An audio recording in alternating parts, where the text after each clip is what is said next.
কই কেন কি হয়েছে কস না?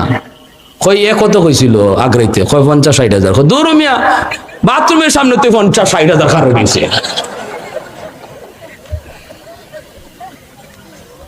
আবু সুফিয়ান কয় রে যুদ্ধ করণ লাগতো না, তাড়াতাড়ি ভাগ। ওই যে মক্কা বিজয় হয়েছে বিনা রক্তপাতের রহস্য হইল এটা।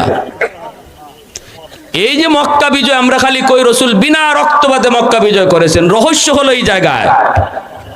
মক্কার কাফিরদের অন্তরে ভয় ঢুকে গেছে। আবু সুফিয়ান কয় তাড়াতাড়ি যে ভাই পারো, কেউ অস্ত্র ধরো না, কেউ সামনে খাড়াইও না, মুহাম্মদে যা মন চায় তা করো, কেউ সামনে দাঁড়ায়ও না। তো খালিদ বিন ওয়ালিদ রাদিয়াল্লাহু তাআলা আনহু ইনি ওকে গোড়া দৌড়াইমো দৌড়ানির মতো বিদ্যুতের বেগে, আর এমন ভাবে দুলা উঠতো দুশ্মনে মনে করতো আমরা 60,000 না 60 লাখ লিয়ে আইছি। ভয় ঢুকতো। 3 নাম্বার তিনি বলেন ময়দানে ঢুকে আমি নারায়ে তাকবীরের আওয়াজ দেব।